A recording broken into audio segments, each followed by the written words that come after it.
مانځه کې چې کوم ځای کې دعاګانې غوښتی کېږي لکه د سجدې د ځای شو،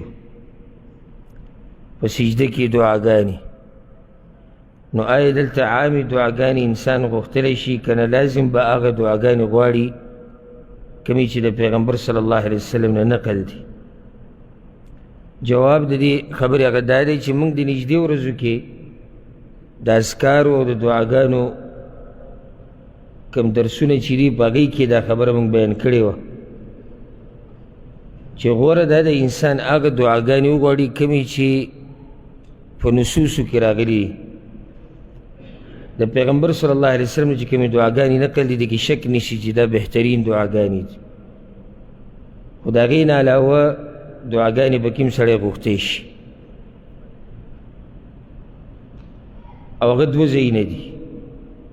کوم ځای کې چې ته د خپل طرف نه دعاګانې غوښتی شي هغه دوه ځایونه کم دي؟ سجده کې او تشهد نه بعد. بارک الله فیک. سلام ګرځول نه مخکې د درودو نه وروسته دې ټیم کې ته هر قسمه دعا غوښتی شي.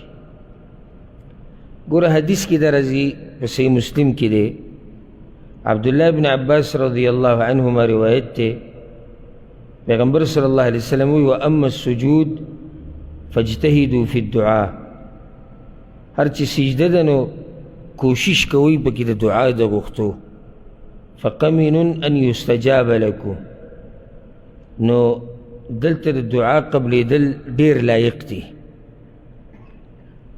دلته د دعا قبلېدا هغه ډېر لایق دی. نو دې ځای کې پیغمبر صلی الله علیه وسلم عامه خبره کړې چې فاجتهدوا فی الدعاء، په دعا کې کوشش وکړه. او حدیث کې داسې هم راځي چې پیغمبر صلی الله علیه وسلم وی اقرب ما یکون العبد من ربه وهو ساجد، چې کله انسان په سجده باندې نو د خپل رب ته ډېر نږدې، نو دعاګانې ډېرې غواړي.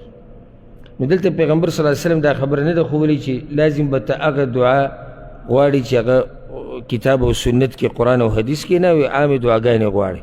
نو دعا غوښته هغه چې هر قسمه دعایي، که هغه دنیوي حاجت سره تعلق ساتي او که هغه د آخرت ته مسلې سره تعلق ساتي یا د دین سره، هر قسمه دعا غوښتی شي. او دا بدبختي ده د یو مسلمان چې هغه دومره الله ته نږدې او د الله نه څه ونه غواړي. د هغې وجه دا دی چې موږ ته هغه دعاګانې اذکار هغه یاد نه دي، بس صرف یو ذکر مې یاد کړی او په هغې باندې ټول عمر ګزاره روانه ده. نو کوم ځای چې د دعا د غوښتو دی هلته موږ له دعاګانې نه راځي. پکار دا دی چې موږ د دعاګانې زده کړو او په سجده کې د الله نه وغواړو. دا خلک په وظیفو پسې ګرځي چې مسلې دي او مسایل دي، ټول نه اعلی بهترین وظیفه دا دی چې الله ته په سجده کې ووایه، خو الله ته به دی په سجده کې څه ووایي هغه ته څه یاد نه دي، نو څه به ووایي الله ته په سجده کې؟ ته الله ته نږدې دی ټیم کې او الله تا ته نږدې دی.